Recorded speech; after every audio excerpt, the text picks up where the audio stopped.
Oh, it's another Monday. Welcome in, welcome in, welcome in, welcome in. Of course, you know this is another edition of My Plate, My Choice, right? And as you can see, I'm not in the kitchen, right? No recipe today, no cooking demo today. We got to talk business. And I told you all, I kind of prepared you guys about 2 weeks ago that we would have a very specific topic and a very important topic, actually, that we needed to cover. So I didn't need any distractions today. I needed you guys to give me your undivided attention so that we can cover what needs to be covered today. All right. So I honestly would advise you probably you might want to take some notes today. Take some notes. Take some notes. Just kind of jot some things down because the information is some critical information today. Um, yeah, it's critical information that we just have to study and just kind of areas and ways that we have to do better, right? Areas and ways that we have to do better. Now, I need you to hear me all the way out, though. Listen, hear me all the way out. Like, don't hear me and then check out. Like, hear me all the way out, right? I need you to be engaged and hear me all the way out. Why? So I'll tell you how I got to this topic, right? I'll tell you how I got to this topic real quick. Quick story time before we get started. So I'm in the gym. This was probably a couple months ago, honestly. Maybe like 2 or 3 months ago, I'm in the gym working out. And of course, they have TVs all around the gym. And they have this topic comes up. And it might have been like Good Morning America, but I know it was a Saturday morning, and I don't know if they have like a weekend edition of GMA or it was a Sunday morning. I can't remember. I know it was a weekend because I know the gym I was in, right? And so they had this doctor up there, and he's talking about what we're about to talk about.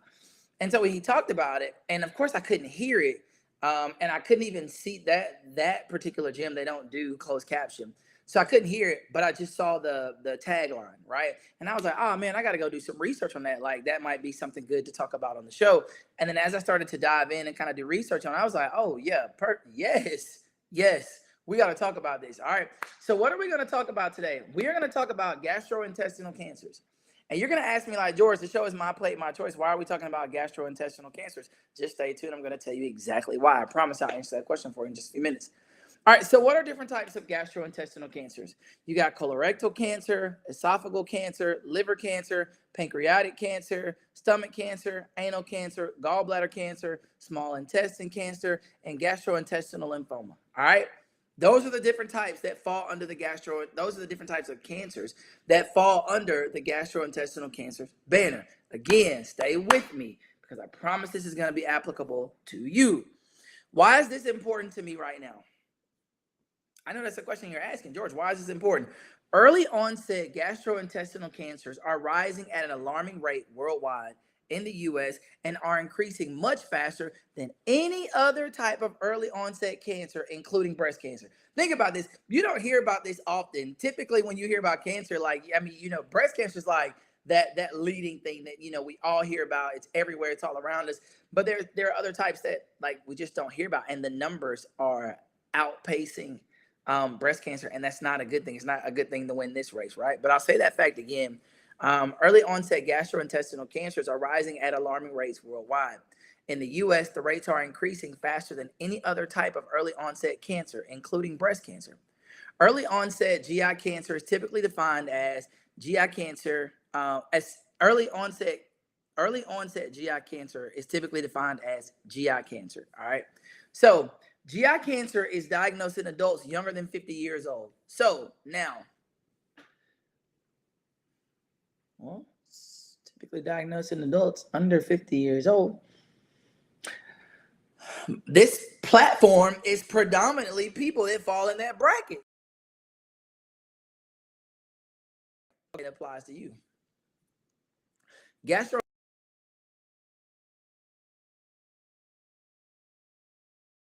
as in older populations. The rise in early onset cases disproportionately affects people who are Black, Hispanic, and of indigenous ancestry, and women. So you might have got on the chat in the beginning and said, George, why are you talking about this on My Plate, My Choice? What does this have to do with me? And I'm still going to get to there fully, but I want to say that again. The rise in early onset cases disproportionately affects people who are Black, Hispanic, and of indigenous ancestry, and women. Do you find yourself in some of those categories? Yes. Yes, you do. So this is why I need to pay attention to it. But let me give you some numbers so you can understand. The count of early onset GI cases is highest in the oldest group, people aged 40 to 49. But the rise in rates is progressively steeper in younger groups. For example, people born in 1990 are twice as likely to develop colon cancer and four times as likely to develop rectal cancer compared to those born in 1950. Those are alarming numbers. Those are alarming numbers. I will say it again. The count of early onset GI cases is highest in the oldest group, people aged 40 to 49, but the rise in rates is progressively steeper in younger groups. For example, people born in 1990 are twice as likely to develop colon cancer and four times as likely to develop rectal cancer compared to those born in 1950. We cannot ignore the data. We can't ignore the data. Let me fast track to why. All right. So for those of you kind of just jumping on, what are we talking about? Gastrointestinal cancers in different types, right? And I'll give you those different types again. You got colorectal cancer, esophageal cancer, liver cancer, pancreatic cancer, stomach cancer, anal cancer, gallbladder cancer, small intestine cancer, and gastrointestinal lymphoma. Why are we talking about this? Because the rates are like rising to levels that they have never seen before. But here's why, though, right? Here's why. Let me help you. Here's the whole ball of wax for why we are talking about this on My Plate, My Choice. Here's why I started My Plate, My Choice. Here's why I have been dedicated to My Plate, My Choice for 2 years now. Because what are the risk factors for these things? Common risk factors. Obesity is strongly associated with increased risk of several GI cancers, including esophageal, pancreatic, and colorectal cancer. Yeah, it's bigger than you just eating what you want to eat. Yeah, it's bigger than, oh no, it's my plate, my choice. Gee, I can have what I want to have. It's bigger than that. We have been talking about these things for 2 years. And you've got to understand the severity of these things. Risk factors, lifestyle factors, obesity, strongly associated with increased risk of several GI cancers, including esophageal, pancreatic, and colorectal cancer. You cannot keep playing around with your body. Deeper than the fact that we have already talked about the fact that your body is a temple. God gave it to you. It's rented. It's not yours. You must treat it like it's rented. You don't abandon it. You don't abuse it. You don't just, hey, it's my life. I'm going to live it how I want to live it. No, because that comes with a cost. I'll help you. Let's keep going. Now you see why I'm not in the kitchen today. Now you see why we're not doing a cooking exercise, a demo of any type. We're not talking about a recipe because we got to talk about very serious business. Poor diet, characterized by high consumption of processed foods, red meat, sugary drinks, low intake of fruits, vegetables, and fiber.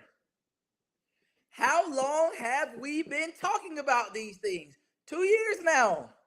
Like, it doesn't even seem like it's been that long, but it's legit been 2 years that we've been talking about these things.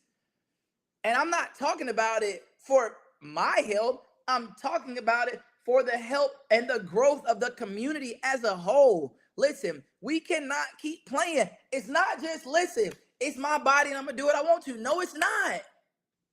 I'm going to give it to you again.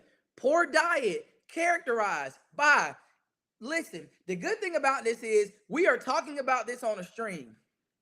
So nobody knows your facial expression. Nobody knows that I'm talking about you. Nobody knows that I am in your front door banging on it like the police. Nobody knows that but you. But if you hear it and you know that this is you, it's time for you to start registering that to say, hey, I got to start making some changes.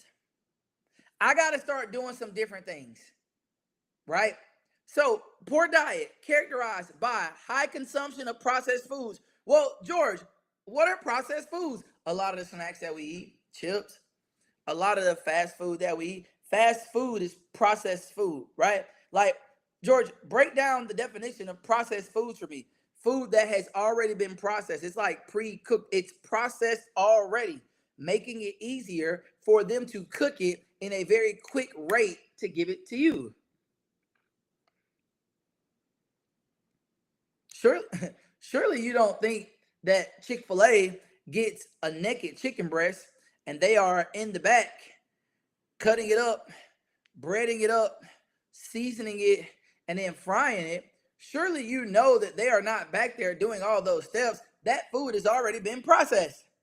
Surely you know that McDonald's food has already been processed. How do you think that all those sausages are created equal? They are the exact same size.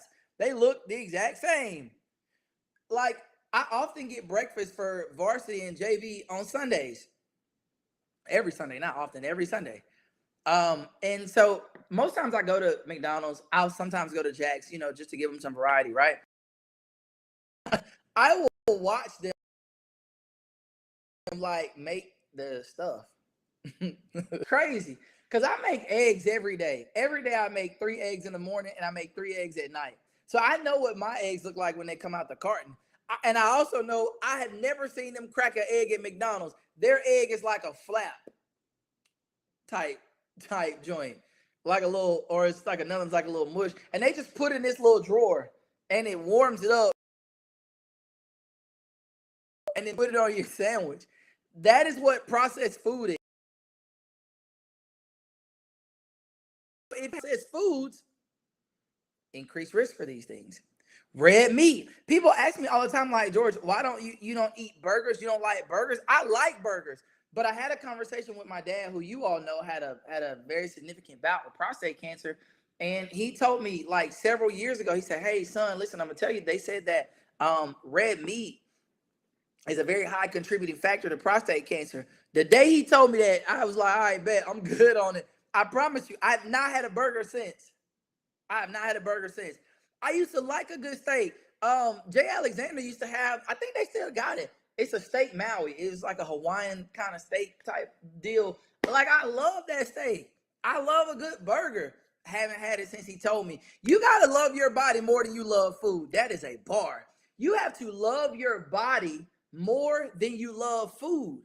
Like, you can't love food so much that you are willing to allow the very things that you are eating to destroy you, the very things that you are consuming to tear your body up from the inside out. You cannot love food that much. You can't. Sugary drinks. We know we love some lemon. We love some sweet tea. They taste good. Absolutely, they taste good. But are they good for you? Are they beneficial for your body? Are they enhancing your growth? Are they helping you? Are they aiding in your health? They are not. So what do we have to do? Yo, we got to make changes.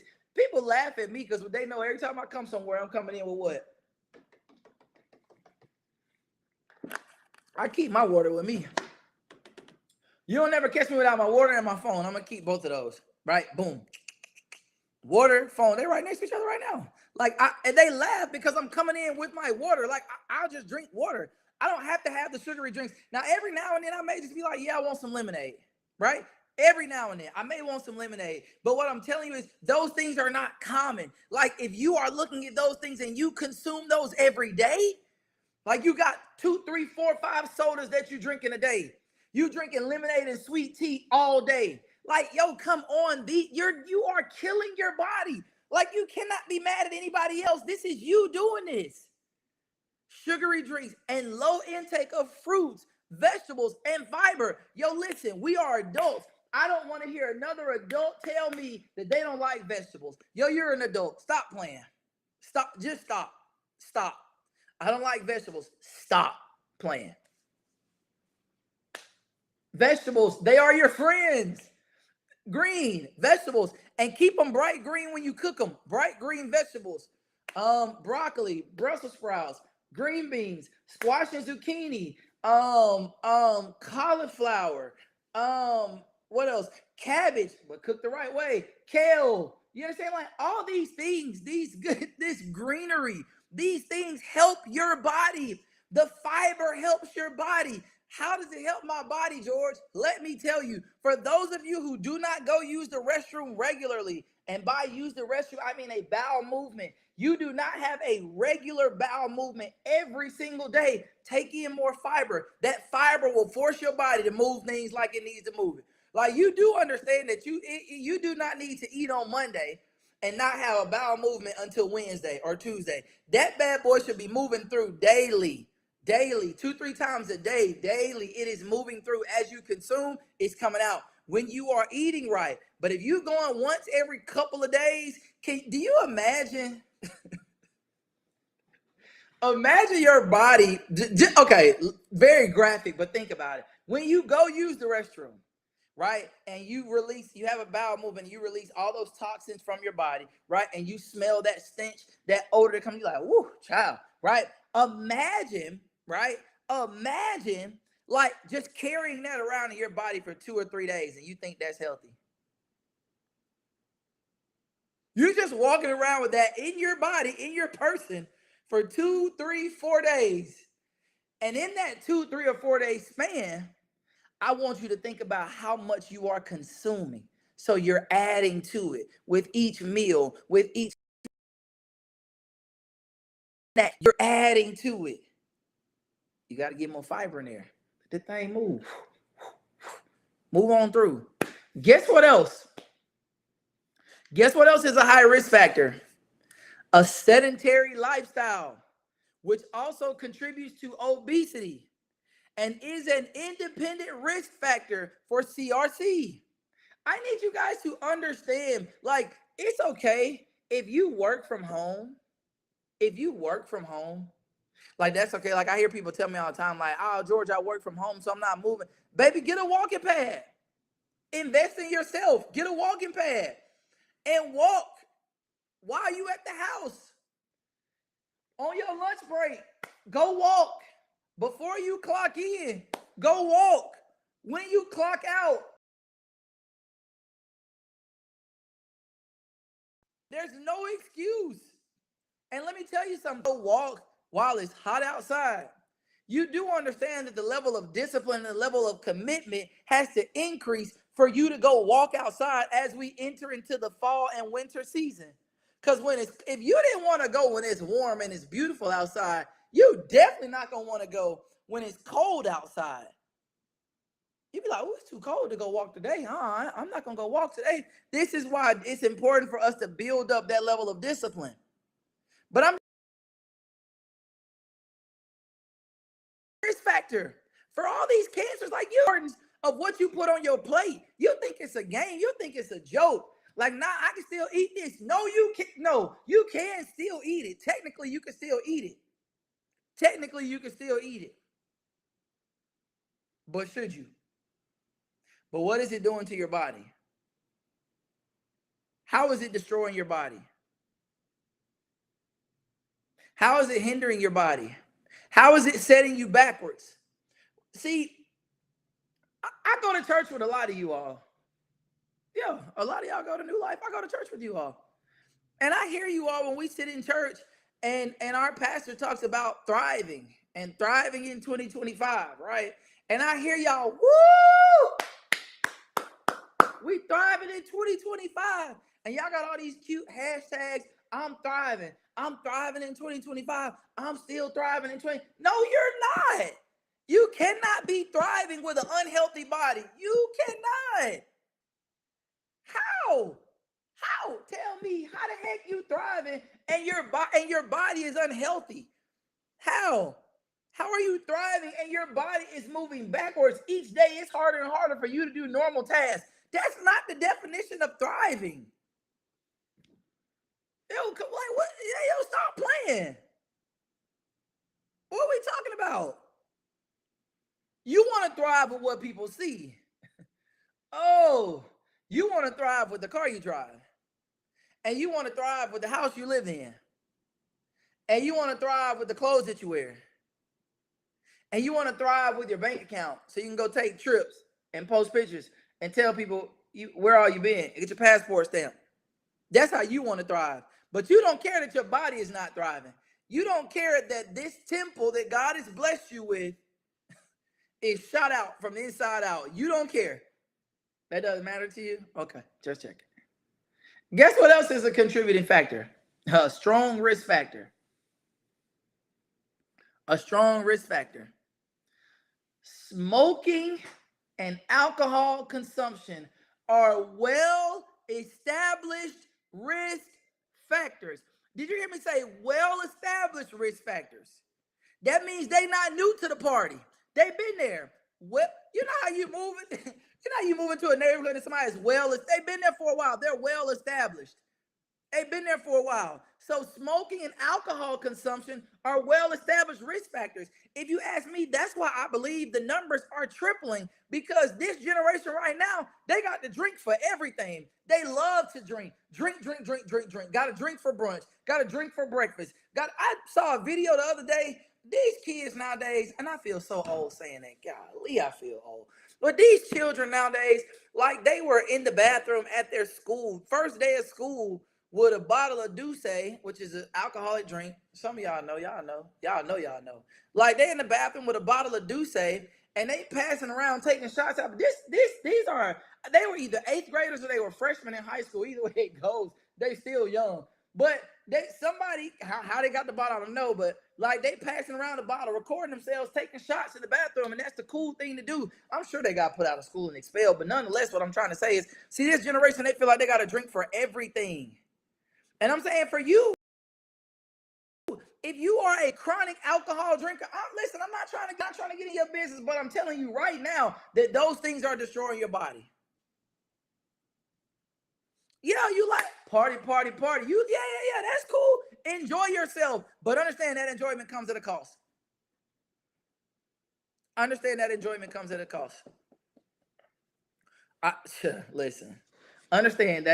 comes at a cost. You want to know why you don't look youthful? Because you drink too much. You don't think that liquor ages you? Well, I just like to drink this. I got to have me, a couple of this a day. Little two.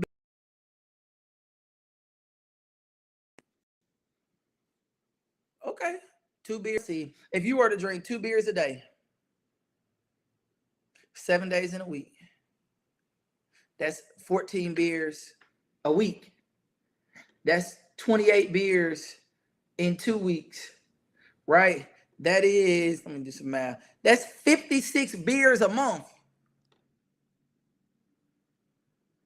That's 672 beers a year. That's just if I gotta have me a little 2 a day. I gotta have me a little 2 brews a day, a little something to take the edge off. Because there's a lot of people out here that like to take the edge off these days. Why nobody like to take the edge off with the Bible? The Bible. Yes, that's the book for me.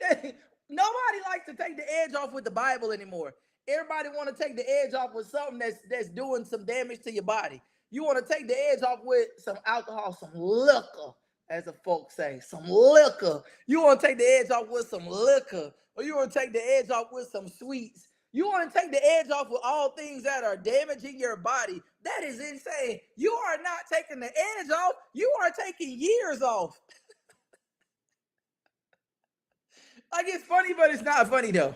Legit, it's funny, but it's not funny. It is wild, actually.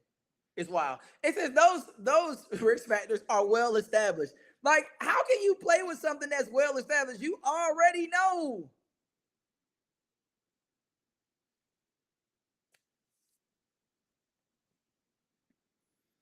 Now, of course, there are genetic factors and things that you have to, deal with and work with.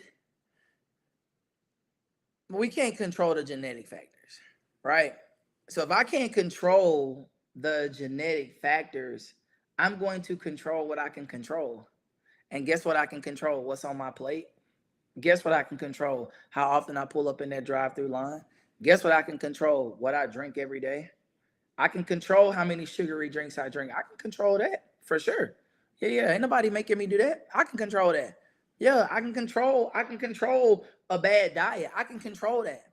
I can control that. I can control that. I can control my lack of movement. I can control the fact that I don't get up and go walk or have any type of exercise in my life. I can control that. I can control that. I can control those things. Okay, well, if I can control them, let's start controlling them. I like, for real. Like, I feel like we have this conversation every year. You know, January comes and everybody want to be on a health kick in January. Everybody in January. Why do you have to wait? What is this? This August? We're in August right now. So you got August, September, October, November, December. 5 months before the. Do you realize you have 5 months before this year is over? I want you to think about what you said you were going to do in January.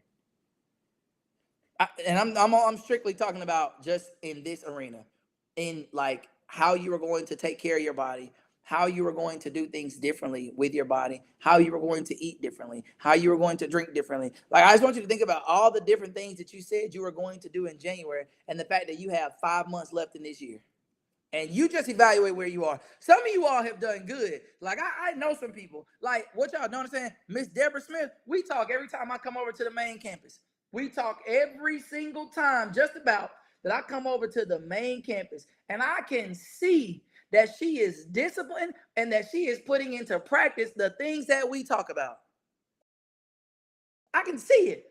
Not only is about it, and she will tell me about different changes that she has made and things that she has done. I can see it when I look at her.